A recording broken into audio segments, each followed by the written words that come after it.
Nous avons signé le protocole d'accord, le pacte de la honte et de la trahison, tout comme on l'a dit devant le ministre de l'Enseignement supérieur et ses collaborateurs, parce que tout simplement, il y avait une menace qui pesait sur notre université. À un moment donné, le ministre est en train de jouer à un chantage pour pousser les étudiants à signer un protocole d'accord alors qu'ils ne sont pas d'accord sur les termes. Donc nous avons signé, pas parce que nous sommes d'accord, nous avons signé pas parce que nous avons accepté ce qui est inscrit, mais nous avons signé pour sauver notre communauté. À un moment donné, il y avait un choix à faire, et le choix c'était quoi? Accepter la fermeture de l'université parce que nous refusons de signer, ou bien de signer parce que nous voulons sauver notre communauté. Donc nous avons signé, et nous avons accepté de signer le pacte de la honte, parce que c'est honteux pour une nation d'avoir un gouvernement, des autorités qui jouent au chantage pour pousser des citoyens à signer un protocole d'accord. C'est également de la honte parce que tout simplement le ministre de l'Enseignement supérieur, sachant qu'il ne peut pas convaincre, il est incompétent pour pouvoir convaincre les étudiants, il en est arrivé à maintenant faire du forcing, à pousser l'université à être dans une situation inconfortable.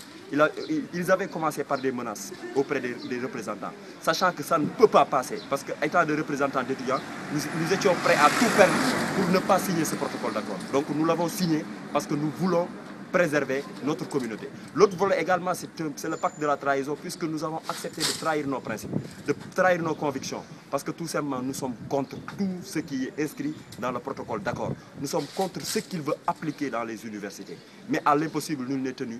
Et comme l'image d'un soldat qu'on a donné comme exemple devant notre communauté et qu'on a donné comme exemple devant le ministre, c'est ça. Un soldat peut refuser de donner un secret. Un soldat peut catégoriquement refuser de s'adonner. Mais quand sa famille est prise en otage, il est obligé de parler. Voilà que notre famille a été prise en otage par le ministre de l'Enseignement supérieur parce qu'ayant prévu avec l'État du Sénégal de fermer l'université Gaston Berger de Saint-Louis à 18 h si les représentants de ces derniers refusaient de signer ce protocole d'accord.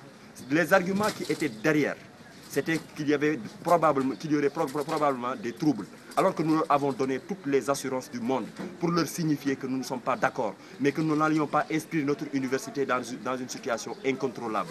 Donc ce que nous pouvons retenir, c'est que qui veut tuer son chien l'accuse de rage. Aujourd'hui, il a des problèmes avec les professeurs parce qu'ils n'ont toujours pas reçu le paiement de leur salaire. Il y a des étudiants qui n'ont toujours pas reçu le résultat parce que les professeurs sont en grève. Il y a l'orientation des 3000 bacheliers qu'il a fait en ayant violé une loi qui se trouve dans les franchises universitaires. Il y a tous ces aspects derrière, raison pour laquelle il a accepté, il a voulu, de connivence avec le gouvernement, fermer l'université Gaston Berger de Saint-Louis. Et c'est la raison pour laquelle nous n'avons pas voulu lui donner cette opportunité de le faire.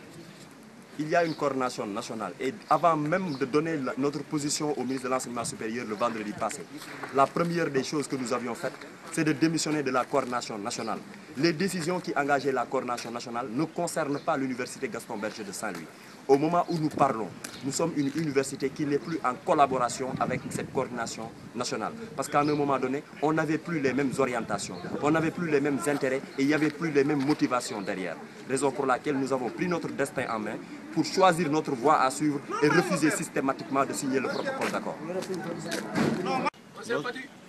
Notre pare-brise a été caillassé par une partie de la population de Médina avec un étudiant de l'UCAT. On a été invité dans une émission à la Sen TV et on devait à chacun de son côté donner sa position concernant la signature du protocole d'accord. Nous avons constaté que ce dernier qui a été présenté dans cette émission a été envoyé par les autorités, puisque s'est mis à défendre les intérêts des autorités et non les intérêts des étudiants. Suite à l'émission, on est sorti et il est venu pour parler avec nous. Il s'en est suivi maintenant une bataille rangée entre lui et avec la population de Médina et la coordination des étudiants de Saint-Louis. Et c'est par la suite qu'ils ont caillassé notre voiture.